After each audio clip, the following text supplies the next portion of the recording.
There's a quiet moment before every new beginning. That half-awake space between who you were and who you want to be.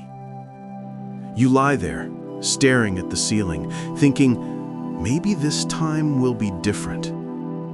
Maybe this will be the day you finally move, finally change, finally feel alive again. But then the thoughts fade. The noise of life comes back. You've tried to change your life before.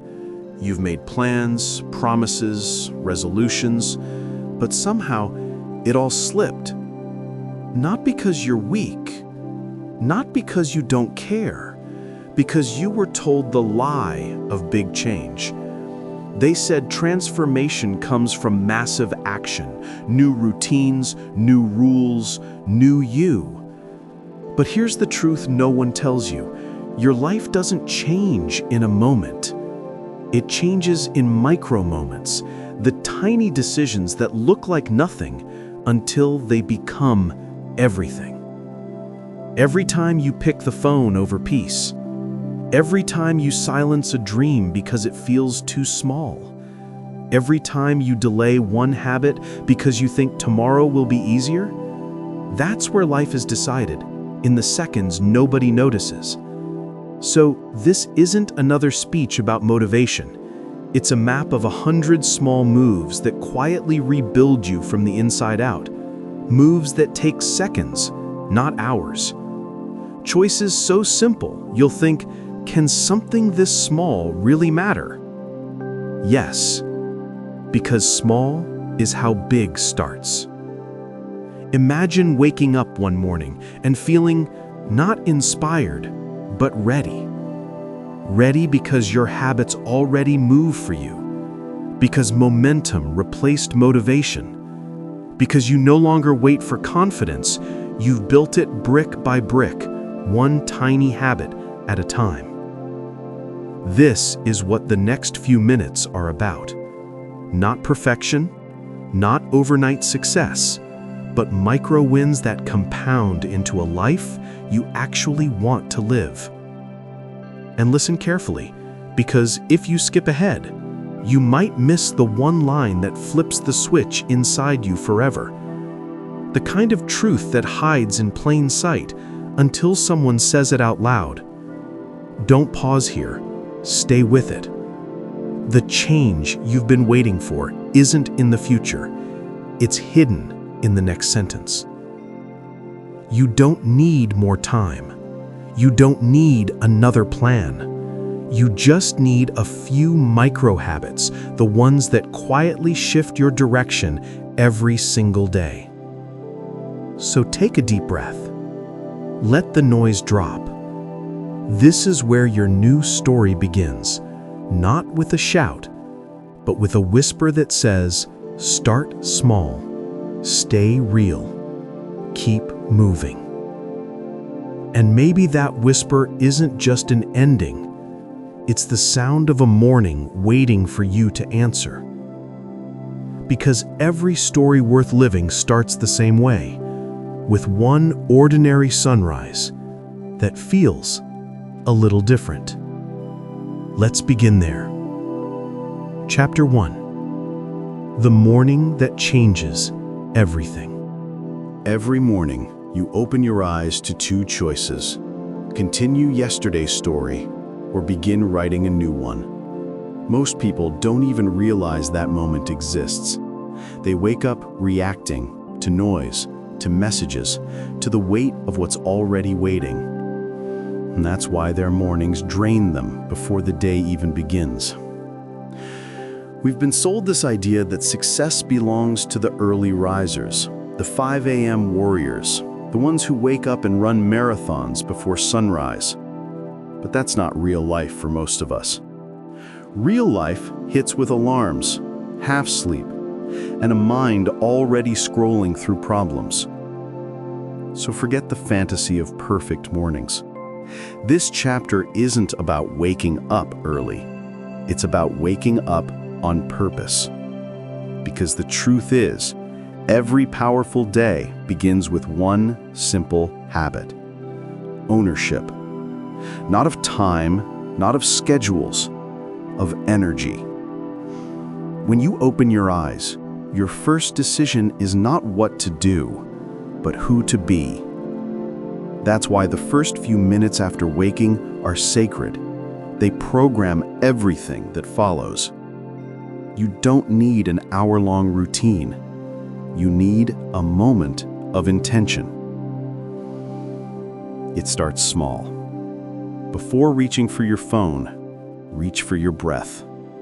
That pause, that silence, it tells your brain that you choose the rhythm of the day. Take a sip of water. It's a signal, not just hydration. You're recharging your system, saying, I'm here, I'm awake, I'm starting clean. Open the window. Let light hit your face. It's not about sunlight. It's about reminding your body that you're alive, that this day belongs to you. That tiny moment of awareness, that's your first micro-habit. And it changes everything. Because when you start your morning with choice instead of chaos, the rest of the day starts listening to you. Think about it. How often do you start your morning reacting to everyone else's noise? Notifications, texts, headlines, worries. Each one is a small theft, a piece of your calm stolen before you even stand up. No wonder so many people feel tired before breakfast. So here's the shift. Instead of reacting to the world, set your world. Make your bed, not because it's productivity porn, but because it's control. One simple act that tells your brain, I finish what I start. That's momentum, disguised as tidiness. And when you move, stretch, breathe, walk, your body tells your mind, we're not stuck. Motion defeats hesitation. Even a 1-minute move is a victory over inertia. Tiny movement, tiny proof, tiny shift. People underestimate what these small signals do. When you keep repeating them day after day, they form an invisible shield, a morning mindset that resists chaos. Because confidence doesn't start with speeches. It starts with how you greet the day, how you tell yourself, I'm already in motion. And if you ever wake up tired, messy, unmotivated, good. That's the perfect moment to practice, because micro-habits don't need your best day. They create your best day. One breath, one sip of water, one act of intention. That's enough to claim your morning back from the noise. That's how real change begins, quietly, before anyone else even notices. Stay here. Don't skip ahead. The next chapter will show you how to turn those quiet beginnings into unstoppable momentum. If you leave now, you'll miss the switch that turns small effort into lasting power. Because mornings are where habits are born, and momentum is how lives are rebuilt. That first breath, that first choice, it's not the end of the morning, it's the spark. Because once you've claimed the start of your day, the real test begins, keeping it alive when the noise returns. Let's learn how to keep moving, even when you don't feel like it. Chapter 2, The Momentum Habit. How to keep going when you don't feel like it. A quiet voice that whispers, maybe today doesn't matter. You tell yourself you'll start again tomorrow. You said that before, haven't you? This chapter is for the days when you don't feel like doing anything, when the bed feels heavier than your goals, and motivation has left the room. Because, let's be honest, no one feels inspired all the time. Not the successful ones, not the confident ones. The truth is, they just keep moving without it. That's momentum. It's not speed. It's not excitement. It's the quiet decision to move 1 inch forward, even when your mind screams stop. Momentum begins small, invisible even. It's brushing your teeth when you don't care, opening your laptop when the project feels pointless, tying your shoes even when the run sounds impossible. Each act says, I may not feel ready, but I'm here anyway. That's how real power is built, not in sparks, but in stubborn consistency. The secret most people miss is this: motivation doesn't start the engine, movement does. You act first, feelings follow later. Your brain waits for proof before it releases energy. So if you sit still, you teach it that nothing's happening. But the moment you move, even slightly, your body whispers back, we're doing this. And suddenly, you've created momentum. Most people never experience it because they quit at the hardest part, the start. They wait to feel ready, confident, or focused. But momentum doesn't care about feelings. It rewards motion. You can't think your way into it. You move your way into it. Think of it like pushing a heavy car. The first few inches are brutal. Every muscle burns, every thought screams, why am I doing this? Then the car starts to roll, and suddenly, it's easier. That's momentum. The resistance fades, but only if you keep pushing long enough to feel the shift. So when your mind says, not today, whisper back, just 2 minutes. 2 minutes of trying, 2 minutes of action. You can always stop after 2 minutes, but you rarely will.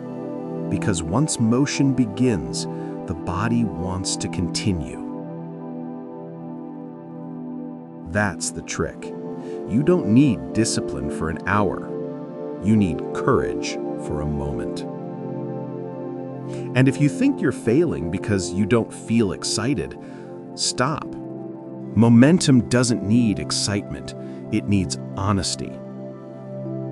Every time you show up without feeling like it, you're teaching your future self what strength actually means. The world praises results, but results come from rhythm. And rhythm comes from showing up again and again, especially when no one's watching. Even when you don't believe in yourself fully, the act of moving keeps belief alive. You can't control motivation, but you can control motion. And motion creates everything. It's the spark that lights confidence, focus, and growth. So, next time your brain says, not today, whisper, smile and move anyway. That's the micro habit that rewires your life.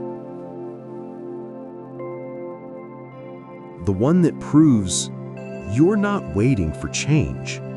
You are it. Because once you master momentum, every obstacle becomes temporary. And when you realize that, you stop fearing bad days. You just keep moving through them. Stay here. Don't skip ahead. The next chapter will show you how to turn this movement into clarity, how to protect your focus in a world that steals it every second. If you stop now, you'll miss the mindset that makes momentum unbreakable. Momentum gets you moving, but without focus, you end up running in circles. Because motion alone isn't progress, it's direction that makes it matter. So, before we speed up, let's learn to see clearly. Chapter 3: The Focus Habit: How to Protect Your Attention in a Distracted World. It's not that people have lost discipline, they've lost silence. Every sound, every screen, every scroll fights for your attention like a crowd pulling at your mind. And most people never notice how much of their energy they give away every single day, one notification at a time. You wake up, check your phone, and before your feet even touch the floor, your focus is already gone. You've traded your morning peace for someone else's noise. Headlines, opinions, dopamine hits that fade in seconds. You'd tell yourself it's just checking messages, but it's really surrendering the first moments of your power.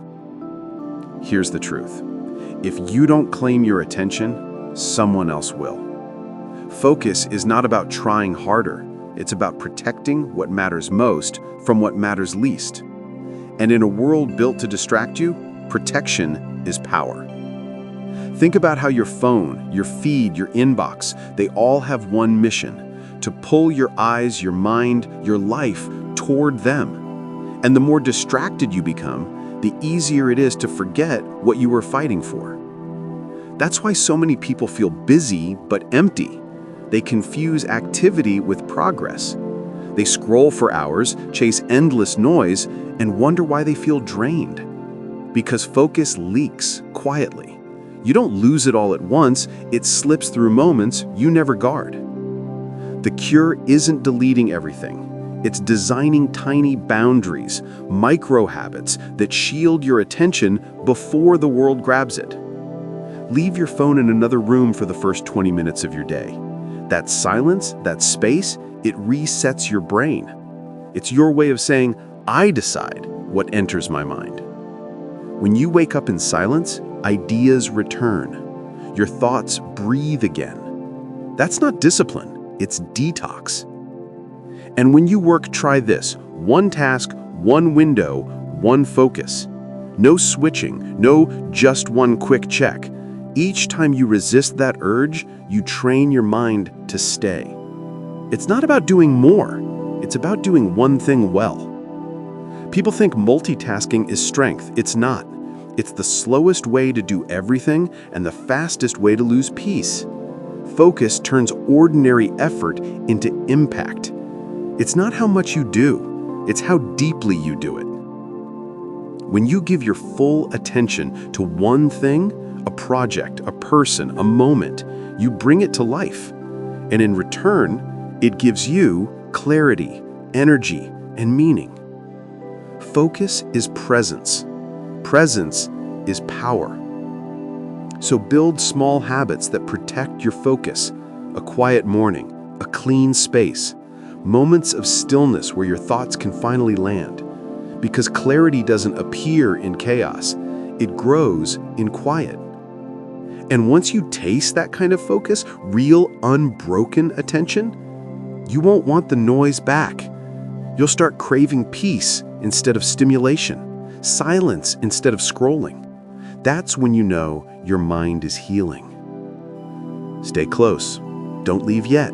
The next chapter dives into the energy behind confidence, how the smallest shifts in how you carry yourself can rebuild how you see yourself. If you skip that, you'll miss the secret of turning inner focus into outer strength. Focus gives you silence, but confidence gives that silence a voice. Because peace without movement becomes stillness, and strength is what happens when calm finally stands tall. Let's turn that quiet clarity into power. Chapter 4: The Confidence Habit: How Small Actions Build Unshakable Self-Belief. Confidence isn't a shout. It's not standing tall or talking loud. It's the quiet energy that says, I belong here, even when no one says you do. Most people try to fake confidence, to act strong before they feel it. But real confidence doesn't start with pretending.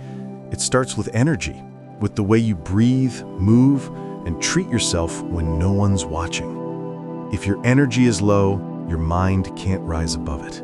You can't think confident while your body is drained, slouched, or running on fumes. That's why small physical habits change more than just your health. They rebuild your self-belief.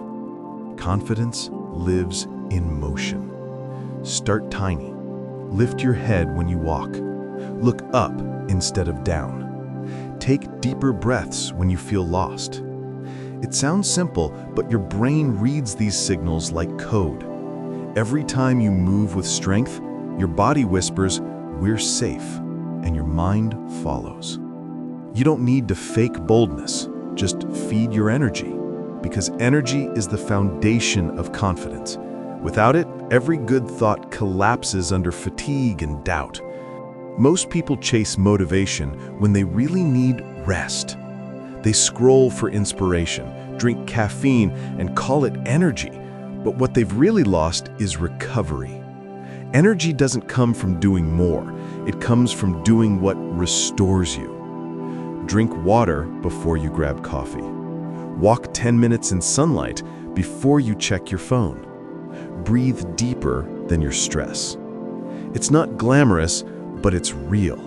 And that's what builds sustainable confidence. Not hype, not ego, but grounded strength. Confidence isn't about knowing you'll win. It's trusting you'll adapt if you don't. It's the quiet calm that says, I can handle it, even when things fall apart. You see, your posture affects your thoughts affect your choices, and your choices rewrite your identity. That's how micro habits create macro confidence. One small, energetic shift at a time. It's not about pretending you're fearless. It's about learning to move with fear, not away from it. Try this next time doubt hits. Straighten your back, inhale slowly, and say out loud, I've handled worse. Because you have, and your body remembers. Confidence isn't created, it's remembered. You've just forgotten how capable you already are. Energy, focus, momentum, they feed each other. When you move your body, your mind follows. When you focus your thoughts, your energy rises. When you act despite doubt, confidence grows naturally. You don't force confidence, you flow into it. And once you learn that, you stop chasing it, because confidence starts chasing you. It's the byproduct of living in alignment with small, true actions. The ones that make you proud of yourself when nobody's watching. Don't go yet. The next chapter goes deeper. It's about the invisible skill that amplifies all others, self-talk. The voice inside your head that decides whether you rise or stay stuck. Miss that, and you'll miss the heartbeat of every habit you've built so far. Confidence lives in your posture, but it also lives in your voice. Because the words you whisper to yourself build or break the energy you've worked so hard to create. Let's step inside that voice and learn how to make it your greatest ally. Chapter 5: The Self-Talk Habit. Rewriting the voice inside your head. There's a voice that never stops talking, even when you're silent. It's the one that judges, doubts, explains, replays, and sometimes it sounds a lot like someone you used to know. You might think your thoughts are facts, but they're often just echoes, things you heard once and never questioned again. That's why changing your life starts with changing how you talk to yourself. Most people try to fix their habits before fixing their self-talk. They build routines on top of criticism, and then they wonder why they burn out. Because no habit survives in a hostile mind. The truth is, your brain listens to you more than anyone else. Every sentence you repeat, it takes as instruction. Say, "I'm lazy" often enough, and your brain obeys. Say, "I'm getting better," and it starts looking for proof. That's how you rewrite the voice in your head, not by silencing it, but by retraining it. Your thoughts are habits too, and like all habits, they can change. Start simple. When your mind says, "I can't do this," add one small word, "yet." That single word turns a wall into a door. It reminds your brain that the story isn't over, it's still being written. The next time you mess up, resist the urge to say, "I'm so stupid." Say instead, "I'm still learning." That shift isn't fluff, it's rewiring. You're teaching your nervous system to connect failure with growth, not shame. Think about how you'd talk to a friend who's struggling. You wouldn't say, "You're hopeless." You'd say, "You've got this, just one more try." So why don't you deserve that same kindness? You can't bully yourself into becoming better. You can only build yourself into it, word by word, tone by tone. Your inner dialogue becomes your outer reality. When you start talking to yourself with encouragement instead of exhaustion, you change what your mind looks for. It begins scanning the world for reasons you can instead of excuses you can't. That's not delusion, it's direction. Your thoughts create your map. Every time you replace self-criticism with curiosity, you give yourself room to grow. Ask, "Why did I stop?" instead of "What's wrong with me?" One question destroys progress, the other builds it. And yes, some days your inner critic will be loud, relentless even. That's fine. You don't fight it. You don't argue. You just speak louder with truth. I'm doing my best. I'm learning every day. I've come further than I think. Say it until it feels real, because eventually it will be. That's the micro-habit of all micro-habits, to speak to yourself like someone you want to grow. Because confidence, focus, and momentum all start from this one place: how you talk to you. Don't leave yet. The next chapter dives into something people rarely master: the art of rest. How to stop feeling guilty for slowing down, and how rest can actually make you unstoppable. If you skip that, you'll miss the balance that keeps your momentum alive. Once your voice softens, your body finally hears it. Because peace isn't just something you say to yourself, it's something you allow yourself to feel. Let's learn to rest without guilt and rise stronger because of it. Chapter 6: The Rest Habit. The Power of Stopping Without Quitting. You've been told to never stop, to grind, to push, to hustle. But here's the truth no one tells you. If you never stop, you eventually break. Rest isn't weakness, it's maintenance. And like every strong machine, your mind and body need time to cool down, not because you're lazy, but because you're human. Most people confuse rest with quitting. They think pausing means losing progress, but rest is what keeps you in the game long enough to win it. It's not stopping, it's strengthening. Look at nature. Every season rests. Even storms pass. Even the ocean has tides that pull back before they rise again. But humans, we push and push until we forget what calm even feels like. If you want to change your life, learn to rest on purpose. Rest that recharges, not numbs. There's a difference.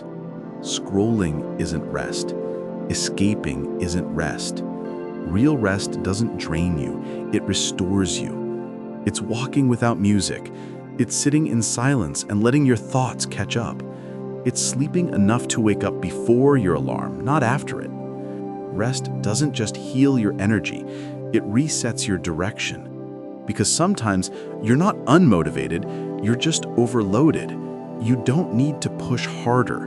You need to pause smarter. When you rest well, you make space for creativity to come back. Ideas don't appear in exhaustion, they appear in stillness. Your best insights come when you're quiet enough to hear them. Try this. Instead of seeing rest as a reward, see it as a strategy. The same way you schedule work, schedule recovery. 5 minutes of deep breathing, 10 minutes of stretching. One evening where you do nothing and don't apologize for it. That's not being lazy, that's being efficient. Because rest multiplies effort. A tired mind can't focus. A rested one moves mountains. And remember this, your worth isn't measured by how busy you are. It's measured by how present you are. Rest gives you that presence back. Rest is not what you do when everything's done. It's what allows you to finish everything at all. So take that nap. Go for that slow walk. Sit in silence, not to escape your goals, but to return to them stronger. You're not falling behind, you're charging ahead quietly. Rest is the secret habit that keeps all the others alive. Without it, even your best plans fade into burnout. With it, you create a rhythm that lasts, not a sprint that ends. You don't have to earn rest. You just have to remember you deserve it. Stay close, because the next chapter connects everything you've built so far. It's about gratitude, not as a cliche, but as a real force that shifts your mood, your focus, and your energy instantly. If you skip it, you'll miss the emotion that fuels every micro-habit that lasts. When you finally slow down, something beautiful happens. You start noticing again. The small things, the quiet moments, the parts of life that were always there but too easy to overlook. Rest opens your eyes. Gratitude keeps them open. Chapter 7, The Gratitude Habit. Seeing what was always enough. You've been told to chase happiness, but happiness isn't something you chase, it's something you notice. And gratitude is how you start seeing it again. Most people think gratitude is about saying thank you, but real gratitude isn't a phrase, it's a perspective. It's how you train your mind to see what's still working, even when everything feels wrong. Because the truth is, your brain has a bias for pain. It's built to protect, to detect what's missing, what's broken, what's dangerous. But gratitude rewires that. It reminds your brain that not everything is a threat. Some things are still beautiful. Gratitude doesn't change your circumstances first. It changes your chemistry. It's science. When you name what you're thankful for, your brain releases dopamine and serotonin. The same chemicals people chase through money, likes, or success, except this version is free and always available. So why do so few people practice it? Because they think gratitude means ignoring pain. It doesn't. It means holding both truths at once. I'm struggling, and I'm still lucky. Gratitude isn't denial, it's direction. It doesn't erase your problems, it gives you the energy to face them. When you stop seeing your life as something missing pieces, you start seeing it as something worth building on. You don't have to write a list every day. Just pause once and ask, what's one thing I'd miss if it disappeared tomorrow? That's gratitude. Real, raw, and grounding. Gratitude turns ordinary moments into miracles. You don't need a mansion to feel rich. You just need to notice what's already yours. The roof over your head, the sound of someone who cares, the chance to start again today. That's wealth most people overlook while chasing the next thing.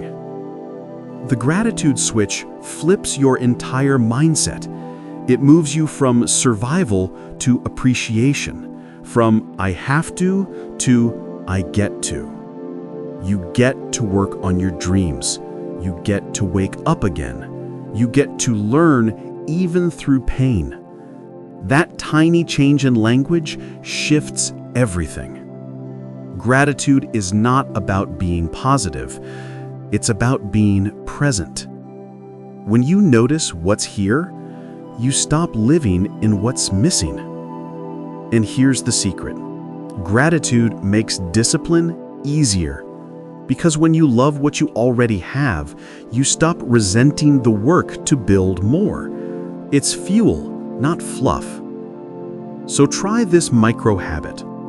Every night before you sleep, whisper one sentence. Today, I'm grateful for, and fill in anything, no matter how small. Your brain will start scanning for more tomorrow. That's how gratitude grows, quietly, consistently, beautifully. The richest people aren't the ones with the most. They're the ones who notice the most. Gratitude doesn't make you blind to what's wrong. It just helps you remember what's right. Stay with me. The next chapter is a deep one. It's about forgiveness. Not the dramatic kind you see in movies, but the quiet kind that finally sets you free. If you leave now, you might miss the moment your heart exhales for the first time in years. Gratitude opens the heart, but what you do with what's inside, that's where the real healing begins. Because once you start noticing what's good, you'll also notice what still hurts. The memories, the people, the parts of yourself you've been avoiding. That's where forgiveness enters, not to erase the past, but to release its grip. Chapter 8. The quiet power of forgiveness, letting go without losing yourself. There are things you've let go of, but haven't forgiven. You've moved on, but the memory still burns. And sometimes it's not even about someone else. Sometimes it's you haven't forgiven. Forgiveness isn't about saying what happened was okay.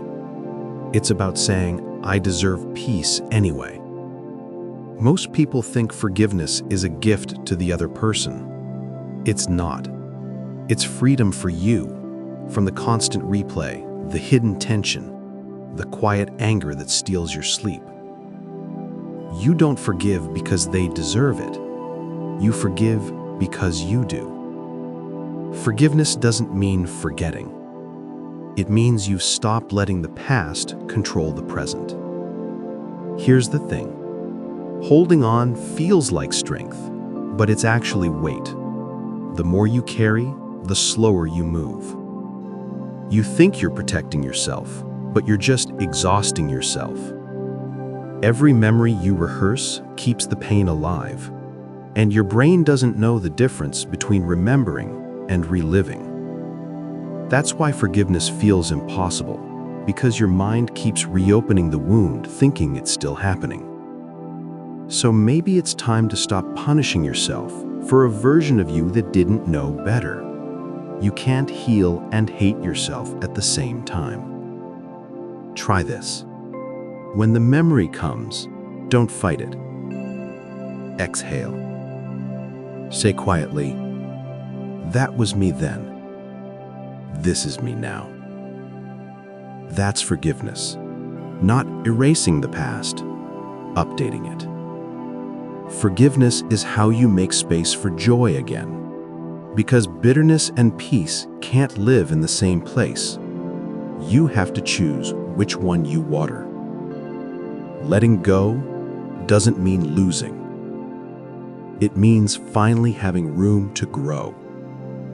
When you forgive, the energy you used to spend holding on turns into the power to move forward, And that's the energy that rebuilds your life. Stay with me. The next chapter builds on this freedom. It's about letting go of control, how to stop forcing everything, and finally trust the process enough to enjoy it. If you skip this one, you'll miss the part where peace turns into progress. Forgiveness empties your hands, but once they're free, the question appears, what do you hold on to next? Because even after you let go of pain, you might still cling to control, to plans, outcomes, timelines that refuse to bend. But peace doesn't come from gripping tighter. It comes from learning to trust the rhythm of what's unfolding.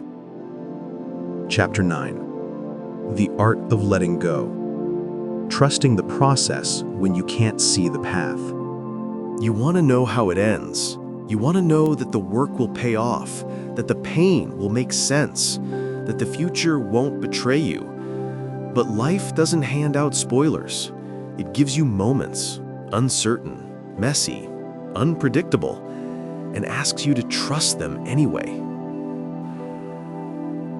We crave control because uncertainty feels like danger.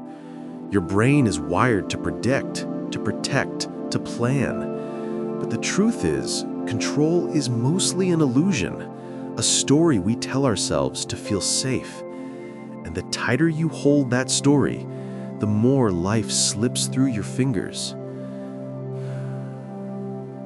You can't control the outcome, but you can control your outlook. You can't decide how the world behaves, but you can decide how you show up in it. That's real power. Not control, but composure. Because control tries to force timing. Trust flows with timing. Control says, I'll be okay when it happens. Trust says, I'm okay while it's happening. Letting go doesn't mean doing nothing. It means doing your best and not destroying yourself over the rest. Think about it. Most of your stress comes not from what's happening, but from what you're trying to make happen faster. You rush, you overthink, you chase what won't be chased. And when it doesn't unfold your way, you assume it's failure, when it might just be not yet. Sometimes the delay is the lesson. The waiting grows patience, the silence grows strength, and the confusion grows faith. If life gave you everything you wanted when you wanted it, you'd never learn who you really are. Letting go isn't passive, it's peaceful. It's standing in the middle of uncertainty and saying, I can still breathe here. It's moving forward, even without a map, because deep down, you trust that you'll find the road as you walk it. Control needs guarantees. Peace just needs presence. So loosen your grip, not because you've stopped caring, but because you've started trusting. Trusting that even if it's not clear yet, it's still leading somewhere good. Remember, life rarely gives you signs while you're searching for them. They appear when you stop forcing and start flowing. You're not falling behind. You're unfolding right on time. So breathe. Do what you can. Let go of what you can't. And instead of asking, what if it doesn't work? Start asking, what if it does? That's the peace in not knowing. Realizing that the unknown isn't empty. It's just waiting for you to trust it enough to reveal itself. Stay close. The next chapter is one of the most powerful. It's about discipline through kindness. How to build strong habits without hating yourself in the process. If you skip this, you might miss the exact mindset that makes your change last forever. Letting go teaches you peace, but peace alone isn't the end. It's the space where growth begins again. Because once you stop fighting for control, you face a quieter challenge: how to stay consistent without being cruel to yourself. The next step isn't pushing harder, it's learning to stay steady with softness. Chapter 10: Discipline through kindness, building strength without breaking yourself. Discipline has been misunderstood. Most people think it's a war against weakness, that you win by forcing yourself harder, shouting louder, never slipping. But that kind of discipline doesn't last. It burns bright, then burns you out. Real discipline, the kind that endures, is built through kindness. Because willpower fades, but self-respect doesn't. When you treat yourself with patience, showing up stops feeling like punishment and starts feeling like partnership. You don't need to fight yourself to grow. You need to cooperate. Imagine if instead of yelling, "Get up, you're lazy," you said, "Come on, we've got this, just one step." Same goal, different energy. And energy changes everything. Self-criticism creates resistance. Kindness creates momentum. When you talk to yourself like a drill sergeant, your brain associates growth with pain, so it avoids it. But when you approach yourself like a coach, your brain feels safe enough to try again. That's why the people who seem the most consistent aren't the hardest on themselves. They're the gentlest when they fall. They forgive fast, correct quietly, and continue forward. They don't waste energy hating the mistake, they use it to learn the lesson. Kindness isn't softness, it's strategy. Think about the best teachers, leaders, parents. They don't build strength through fear, they build it through encouragement. They make you want to show up. You can do the same for yourself. Next time you miss a habit, don't say, "I ruined everything." Say, "I missed once. That's data, not disaster." Then start again. Because perfection isn't the goal, persistence is. One kind restart is stronger than 10 harsh restarts. Your brain learns through repetition, but your heart learns through tone. The way you speak to yourself determines how long you'll keep trying.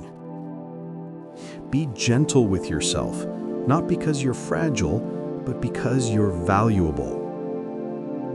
Kind discipline is magnetic. It makes consistency feel natural, even joyful. You start wanting to keep promises to yourself because you finally feel safe with yourself. That's the secret to long-term change. Not punishing your past, but partnering with your potential. When you replace criticism with compassion, discipline becomes devotion. And that kind of discipline doesn't fade when you're tired. It deepens when you need it most. You don't build strength by being hard on yourself. You build it by staying soft enough to keep going. Stay with me. The next chapter is a turning point. It's about purpose, how to find direction when life feels flat, and how small acts can awaken meaning again. If you skip this one, you'll miss the spark that connects all the habits into a life that feels alive. Kindness teaches you how to keep going, but purpose teaches you why. Once you stop fighting yourself, you finally have the space to ask deeper questions. Not, how do I push more, but what am I moving toward? Because discipline without direction is just motion, and motion without meaning eventually loses heart. So before you chase the next goal, Pause long enough to remember what gives your effort life. Chapter 11. The Purpose Habit. Finding meaning in the ordinary. There are mornings you wake up and feel empty. Not sad, not broken, just blank. You do what you're supposed to do, you move through the motions, but something inside whispers, "What's the point?" That whisper is not weakness. It's your soul asking for direction. We talk a lot about goals, money, success, habits, achievement, but purpose, that's the quiet reason you keep going when the goals stop feeling enough. Purpose is the oxygen behind your effort. And here's the truth. You don't find purpose the way people say. You build it one small, meaningful moment at a time. You build it when you help someone without needing credit. When you create something just because it makes your soul hum. When you choose kindness over comfort. Purpose doesn't wait for a big breakthrough. It hides in small, ordinary acts you keep overlooking. Drinking water and saying, "I deserve to feel good today." Calling someone you've been meaning to. Doing your best work even when nobody's watching. That's purpose, disguised as routine. Most people miss it because they think purpose has to be loud. They think it comes with applause or followers or a moment of glory. But purpose is usually quiet. It feels like peace, not fireworks. It's when your actions and your values finally start saying the same thing. The reason so many people feel lost isn't because they have no purpose. It's because they're too distracted to notice it. Purpose doesn't shout. It whispers in repetition, in the small choices that say, "This matters to me." So if you're searching for meaning, stop waiting for a sign. Start giving meaning to what's already in front of you. Make your breakfast like it matters. Send that message like it could change someone's day. Do one small thing every day that says, "I'm alive and it means something." That's how purpose grows. Not from what you chase, but from what you choose. And when life feels flat, don't panic. Purpose isn't lost. It's just resting under routine. You don't need to change your whole life to feel meaning again. You just need to add attention to the parts that already have it. Sometimes the meaning is not in what you're doing. It's in how present you are while doing it. You can turn an ordinary moment into a sacred one, just by deciding to notice it. Purpose isn't found in some faraway future. It's built here, now, in the simple act of doing what you care about, even when no one sees it. And maybe that's all we ever needed. Not a grand destiny, just a direction that makes us proud to wake up. Find the purpose in the ordinary, and life stops feeling ordinary at all. Stay close, because the next chapter is about connection, the hidden habit that gives your purpose power, how to build relationships that lift you instead of drain you. If you skip it, you'll miss the heartbeat behind every change that lasts. You've found what makes the ordinary feel meaningful again. That quiet pulse beneath your routine, that's purpose. But purpose doesn't grow in isolation. It deepens when it's shared. When your energy meets someone else's and turns effort into belonging. Purpose doesn't grow in isolation. It deepens when it's shared.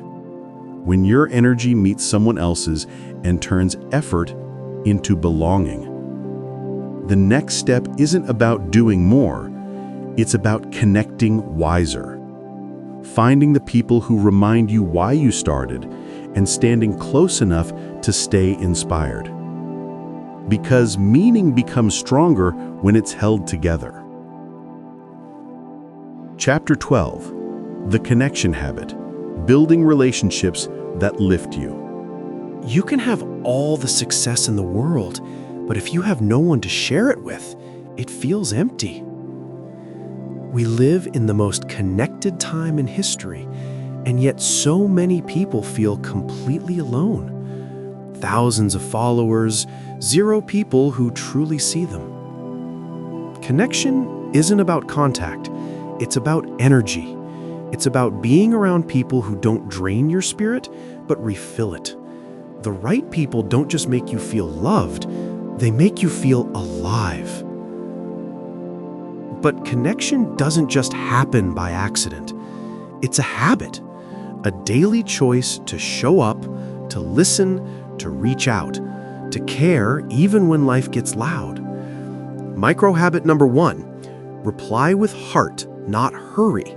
When someone talks to you, stop multitasking. Look, listen, be there. People remember presence more than perfection. Micro habit number 2, send the message you've been overthinking. Don't wait for the perfect time to say, "Hey, I miss you." Do it now. Because connection fades quietly. Not because people stop caring, but because they stop checking in.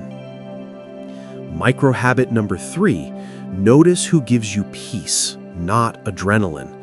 Some people excite your nerves, others calm your soul. Start choosing peace more often. That's how you know who's meant to stay. And here's a secret most people don't realize. You attract the kind of people who match your energy. If you want better connections, start by becoming the kind of person who gives what you crave. Kindness attracts kindness. Authenticity attracts authenticity. Energy finds its equal. Connection isn't built through performance. It's built through honesty. It's when you say, "Actually, I'm not okay today." And someone says, "That's fine, I'm here." That's real connection, the kind that recharges you instead of depleting you. Micro habit number 4, make gratitude your social language. Instead of small talk, say, "I appreciate you," "I'm proud of you," or even just, "You matter." Those tiny words change relationships faster than grand gestures ever will. And here's something powerful. You don't need 100 people to feel connected. You just need a few you can be fully yourself with. Depth over distance, quality over quantity. Because love doesn't multiply through more, it deepens through meaning. If you've been hurt before, if trusting feels hard, start small again. Reach out once, listen twice.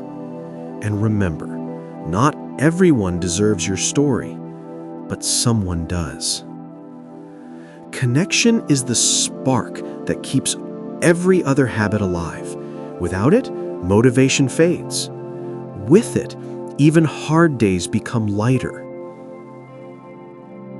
So start rebuilding your circle, one real moment at a time. Because no matter how independent you are, you were never meant to do this alone. The right people don't complete you. They remind you you were whole all along. Stay close, because the next chapter is one of the most revealing.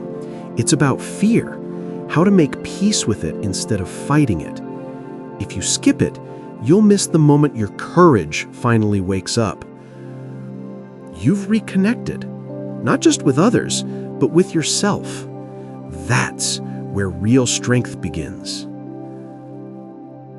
But even with love around you, something still whispers beneath the surface, that quiet edge of fear that shows up right before every big step. Don't run from it. Fear isn't your enemy, it's your invitation.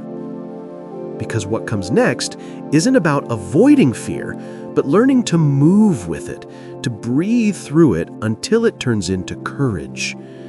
Stay here, don't look away. Chapter 13, The Fear Habit, How to Turn Anxiety into Action. Fear isn't your enemy. It's your alarm system.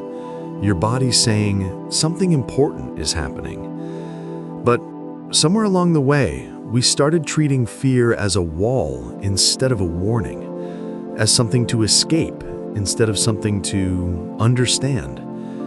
The truth is, you'll never get rid of fear. You just have to stop letting it drive. Fear isn't a stop sign, it's a signal. It means you care. Think about it. You don't feel fear when something doesn't matter. You feel it when something does. That's why every dream feels scary, because it threatens the version of you that wants to stay safe. Micro habit number 1, name your fear out loud. Not to dramatize it, to disarm it. When you say, "I'm scared of failing," you pull fear out of the dark corners of your mind and into the light, where it loses half its power.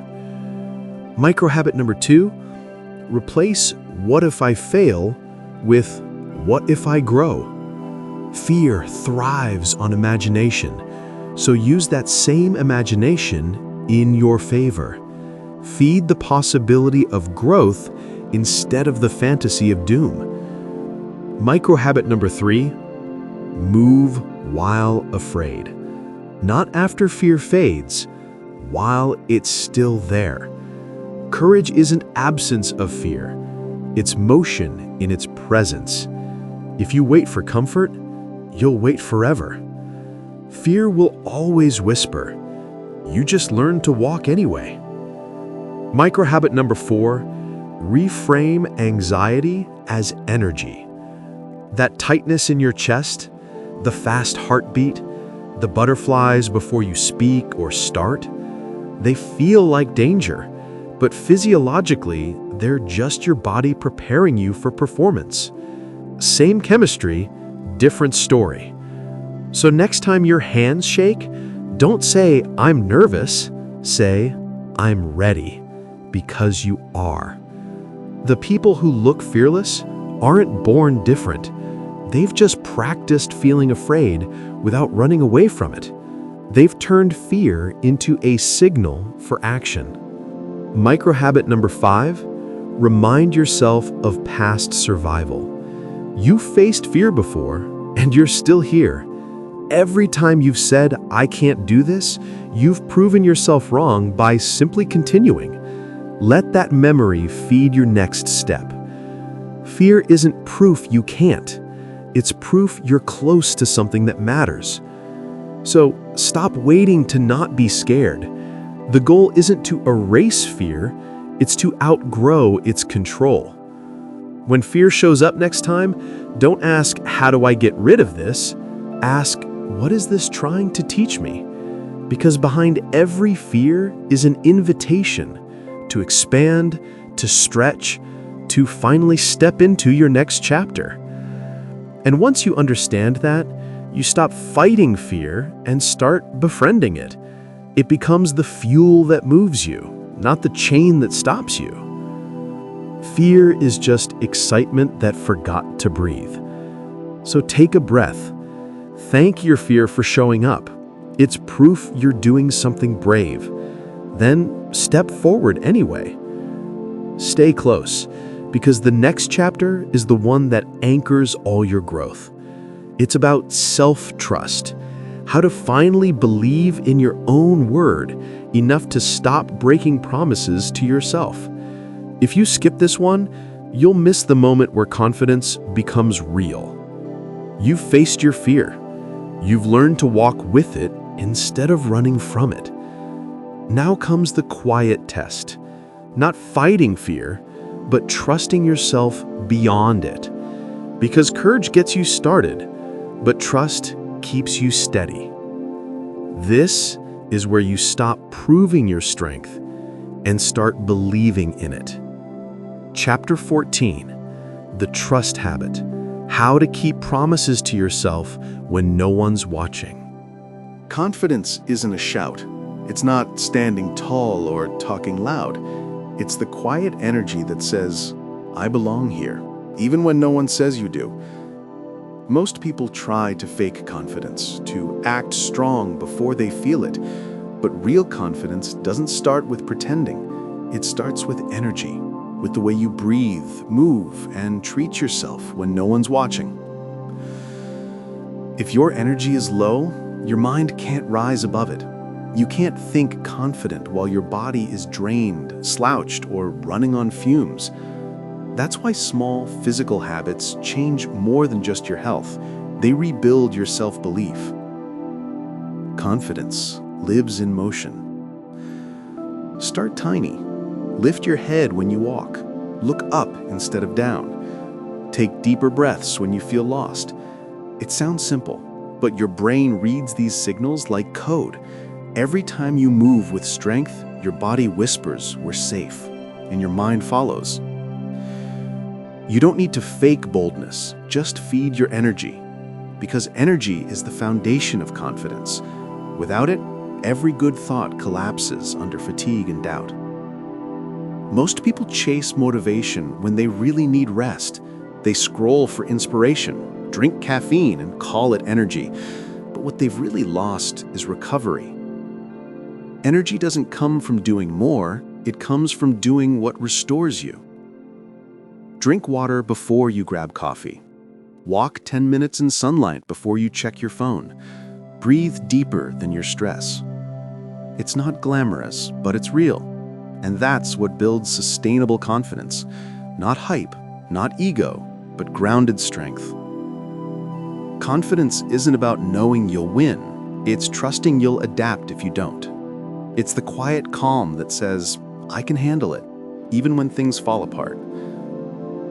You see, your posture affects your thoughts affect your choices, and your choices rewrite your identity. That's how micro habits create macro confidence, one small energetic shift at a time. It's not about pretending you're fearless. It's about learning to move with fear, not away from it. Try this next time doubt hits. Straighten your back, inhale slowly, say out loud, I've handled worse, because you have, and your body remembers. Confidence isn't created, it's remembered. You've just forgotten how capable you already are. Energy, focus, momentum, they feed each other. When you move your body, your mind follows. When you focus your thoughts, your energy rises. When you act despite doubt, confidence grows naturally. You don't force confidence, you flow into it. And once you learn that, you stop chasing it, because confidence starts chasing you. It's the byproduct of living in alignment with small, true actions, the ones that make you proud of yourself when nobody's watching. Don't go yet. The next chapter goes deeper.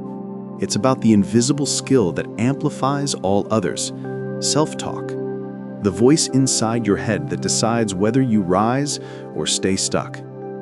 Miss that, and you'll miss the heartbeat of every habit you've built so far. You've rebuilt your energy. You've remembered your strength. But there's one voice that still decides how far you'll go, the one inside your head. Because even when your body stands tall, your thoughts can still pull you down. It's time to rewrite that inner voice, to turn it from critic to coach, from noise to guidance. Chapter 15, The Voice Habit, How to Talk to Yourself Like Someone Worth Believing in. We live in a world that wants your attention more than your money, and most days it wins. You wake up to notifications, scroll before you breathe, and by noon your mind feels scattered, like 100 tabs open, none finished. It's not that you lack focus. It's that focus has become something you have to fight for. Distraction is easy. Direction takes effort. Your attention is the currency of your life. Whatever you give it to grows. That means every scroll, every click, every idle moment is shaping your future quietly. Start your day without input. Before the world tells you who to be, listen to your own thoughts. Even 5 minutes of silence can reset your entire mental rhythm. Practice single tasking. One thing, one focus. Not because you can't multitask, but because depth beats speed every time. Doing one thing well gives your brain the reward of completion. Protect your focus like it's sacred, because it is. Don't let everyone and everything have equal access to your attention. Create invisible walls around your priorities. Boundaries aren't selfish, they're survival. Microhabit number 4. Replace "I need to focus" with "I choose to focus." It shifts you from pressure to power. You're not forcing yourself, you're deciding to value your time. Microhabit number 5, track your distractions, not just your goals. Notice what steals your time most. It's usually not the big things. It's the micro leaks, endless scrolling, mental overthinking, checking for messages that never came. Awareness is the first step to control.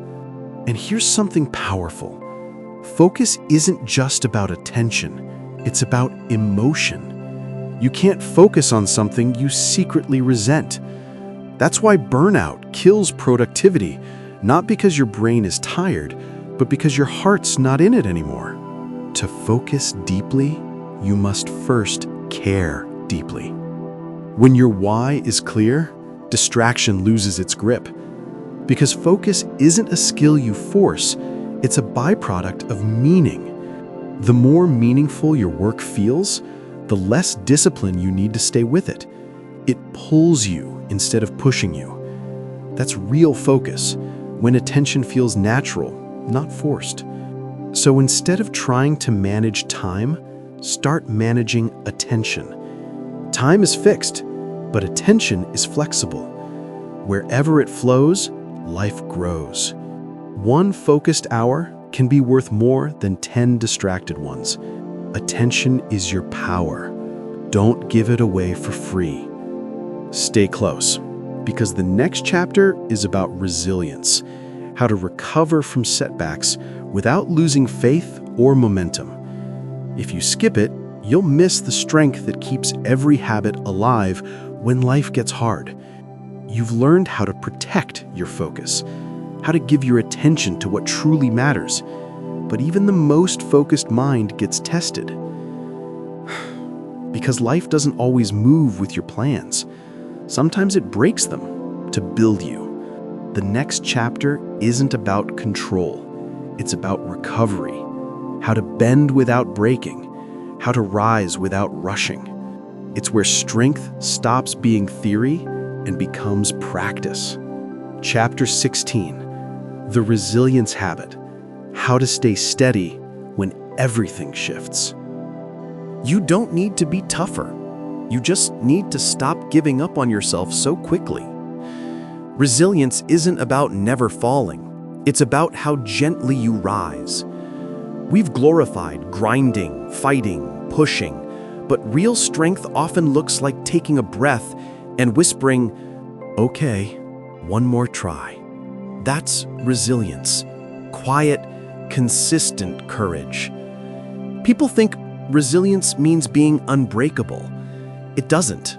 It means being rebuildable. It's the habit of bouncing back without losing your softness. Microhabit number 1, shorten your recovery time.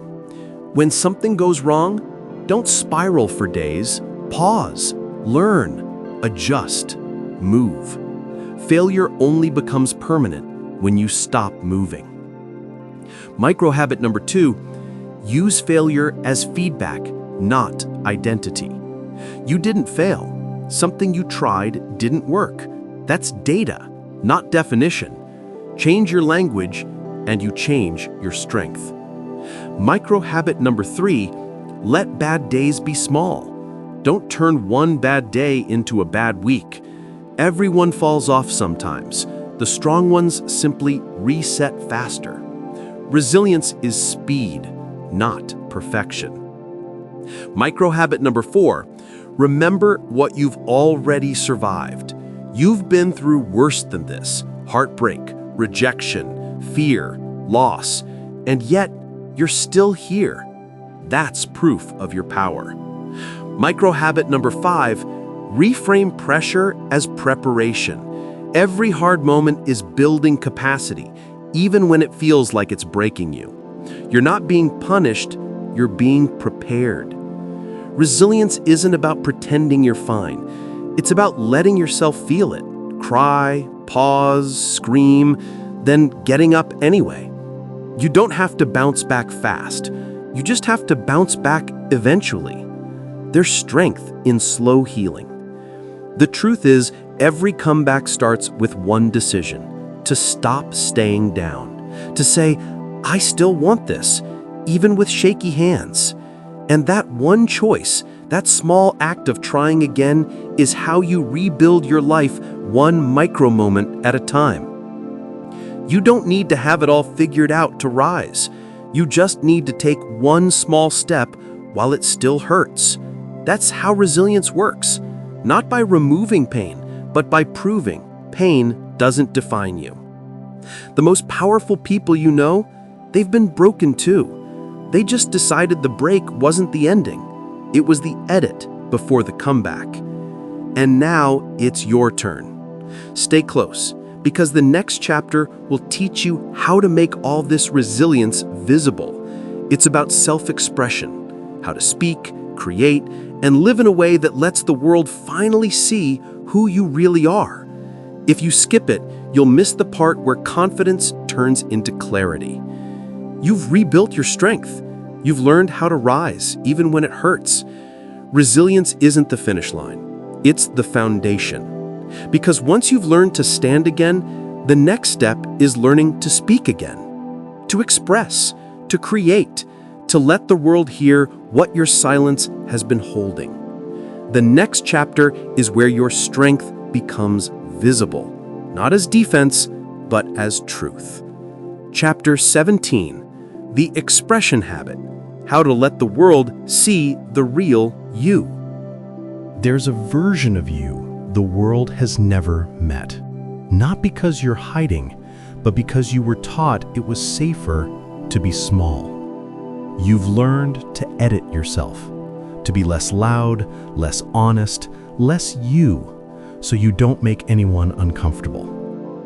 But here's the thing, you can't be deeply loved if you're never fully seen. Expression isn't about attention, it's about freedom.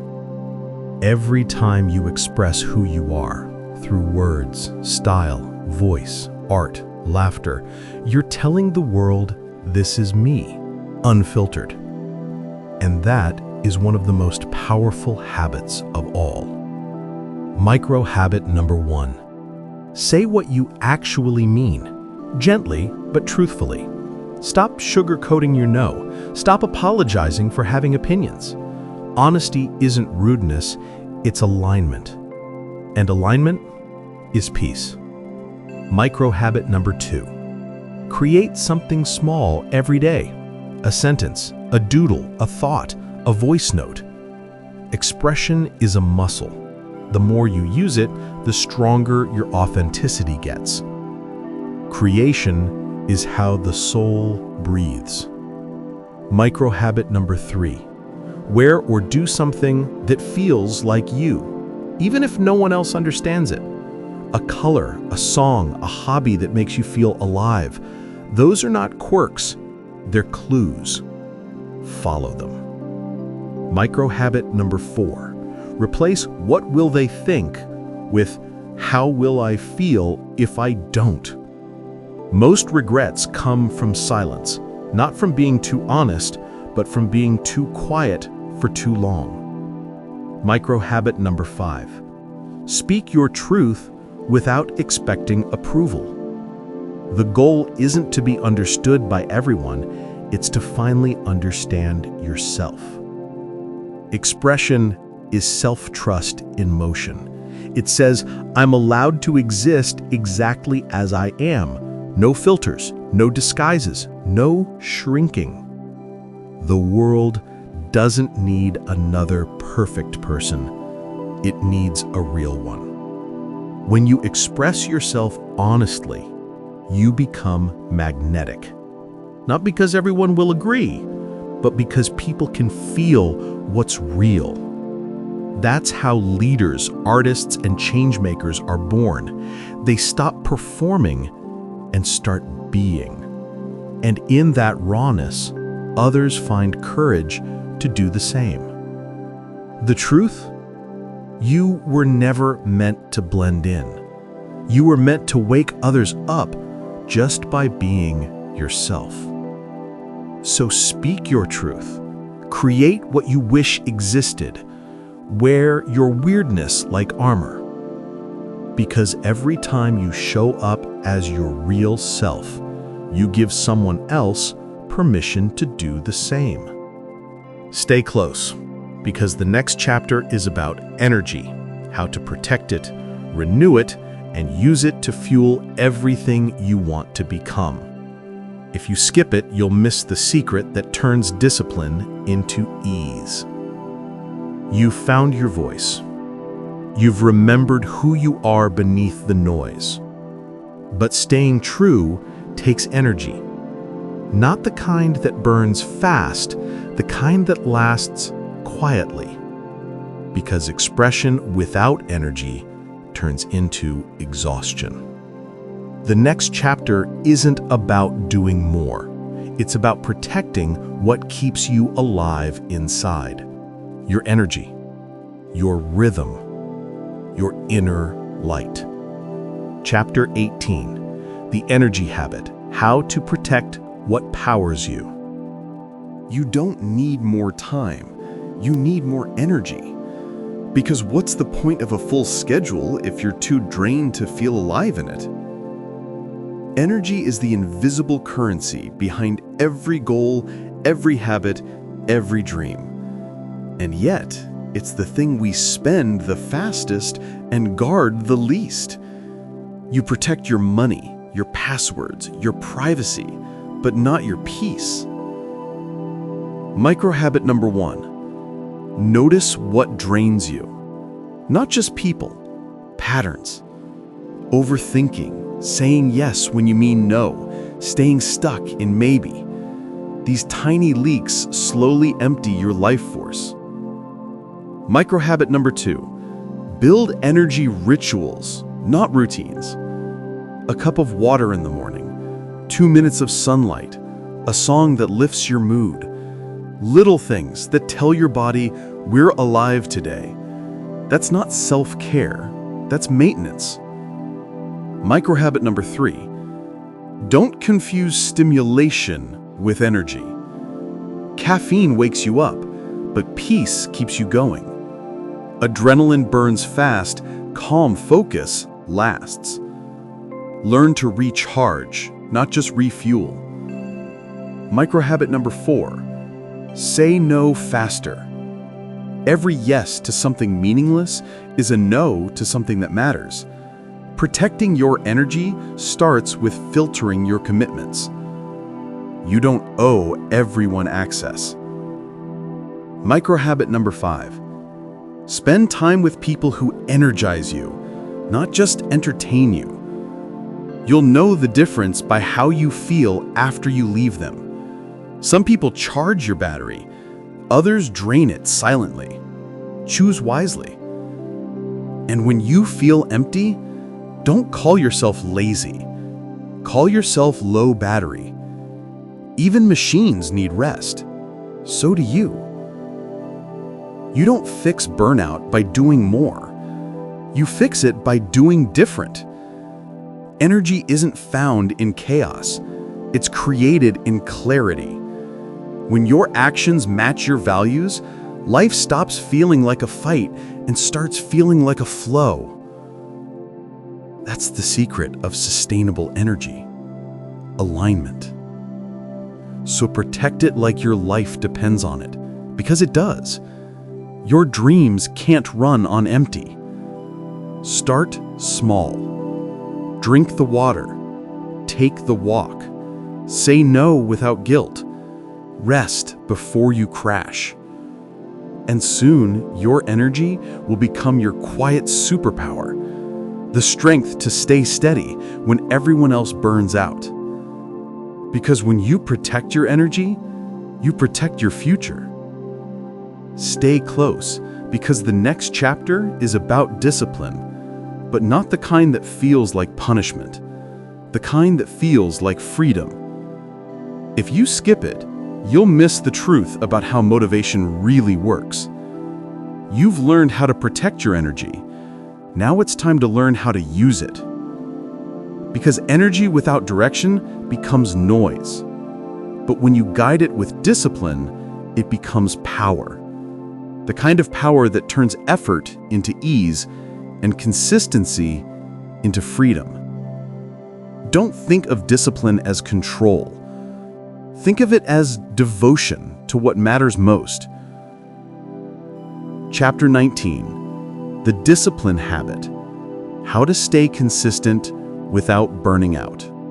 You've been told discipline means restriction, rules, rigidity, routines that suffocate your freedom. But real discipline isn't punishment, it's self-respect in action.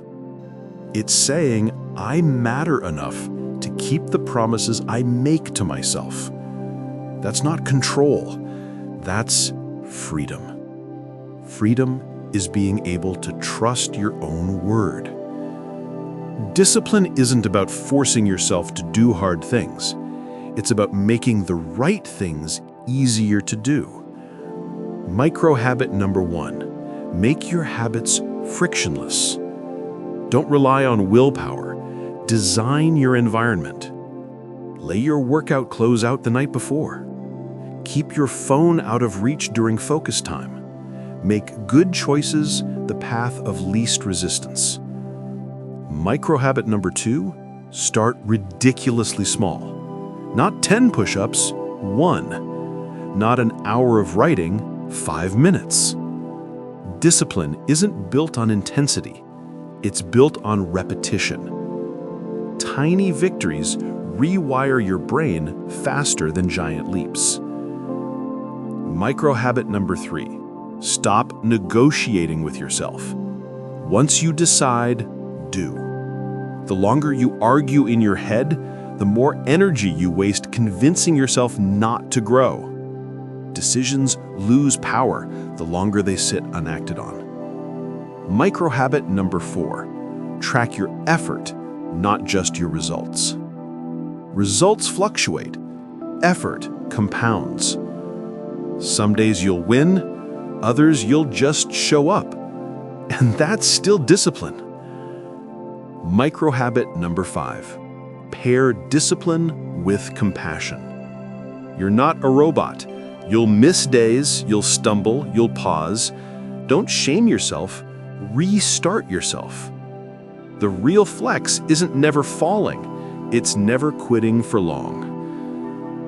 Discipline without kindness becomes punishment. Kindness without discipline becomes chaos. You need both, structure and softness, drive and rest. That balance is what makes consistency sustainable. Consistency is just self-love in motion. And here's the truth. When you start doing what you said you would, you stop chasing motivation. Because motivation fades, but identity, that's permanent. Every time you follow through, you're casting a vote for the person you're becoming. That's how confidence grows. Not from hype, but from evidence. So don't wait to feel ready. Do it while you're unsure, tired, distracted, because discipline doesn't need perfect conditions. It just needs a decision. The more you keep your word, the quieter your mind becomes.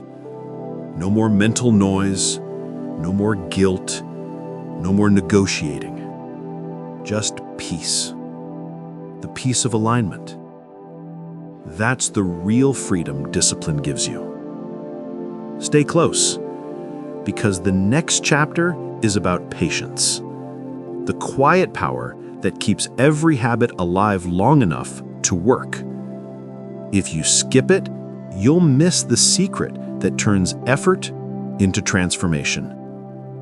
You've learned how to stay consistent. Now it's time to learn how to stay calm while you wait. Because discipline builds progress, but patience turns progress into peace. Not everything blooms the moment you plant it. Some habits grow in silence. The next chapter isn't about doing more. It's about trusting what you've already started.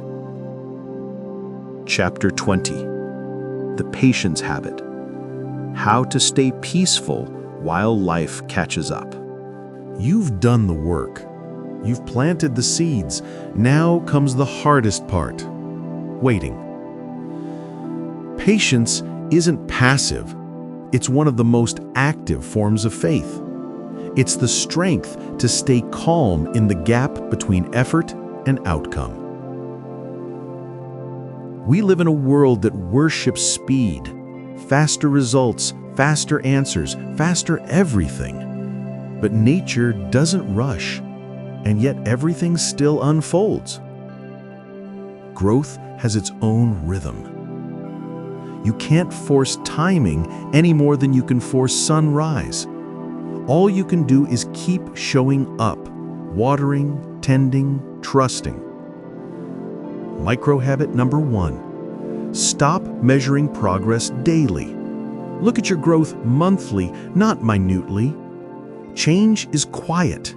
It often hides behind repetition. You'll miss it if you keep digging up the seed to check if it's growing. Micro habit number 2. Turn waiting into preparation. Instead of asking, when will it happen? Ask, how can I be ready when it does? Patience isn't sitting still, it's staying steady. Micro habit number 3. Practice micro pauses. When you feel the urge to rush, to react, to force, pause. Breathe. Stillness is strength disguised as slowness. Not every delay is denial. Micro habit number 4. Stop comparing your timeline. You're not late. You're just aligned with a pace that fits your story. Comparison will always make you feel behind, but patience reminds you you're exactly where you need to be. Micro habit number 5. Celebrate progress without proof. Even when results haven't shown up yet, celebrate your consistency. Because what you're building internally always blooms before it's visible externally. Patience isn't waiting for life to get easier. It's learning to stay peaceful while it's hard. And that peace, it's not found in control. It's found in surrender. Let life catch up to the work you've done. You've been growing roots this whole time, and just because you can't see them doesn't mean they're not there. The most powerful shifts happen quietly, in the space between intention and impact. Patience is what turns effort into transformation. So when you feel restless, remember, you're not stuck. You're settling deeper into the foundation that will hold everything you're building. Patience doesn't mean standing still. It means standing strong while time finishes what effort began. You're not waiting for the moment. The moment is waiting for you to be ready. So breathe. Keep watering your small habits. Keep showing up with quiet faith. Because one morning, without fanfare or warning, you'll wake up inside the life you've been patiently creating. And you'll realize nothing was wasted. Not the waiting, not the wondering, not the work. Everything was preparation. Afterward, the next chapter is you. You've made it this far. Through the starts, the stops, the rewrites, the quiet rebuilds. You've done what most people never do. You stayed. You faced yourself. Not the version the world expects, but the one that was hiding underneath the noise. And maybe now you understand, change isn't something you chase, it's something you practice, moment by moment, habit by habit, breath by breath. You didn't just build new habits, you built a new home inside yourself. Every small thing you chose, every glass of water, every pause before reacting, every kind word you spoke to yourself instead of criticism, it all counted. Because this book was never about becoming someone else. It was about remembering who you already were. That quiet strength, that calm trust, that peace that doesn't need proof anymore, that's you, the real you, finally showing up. And here's the part no one tells you. There is no final chapter. You are a living draft, a story still being written in every small, honest act. So, don't rush to finish the journey. Just keep walking it. Keep practicing presence. Keep choosing meaning. Keep becoming. Because the next chapter isn't in this book. It's in you. So, take a breath, close the page, and when you're ready, start again.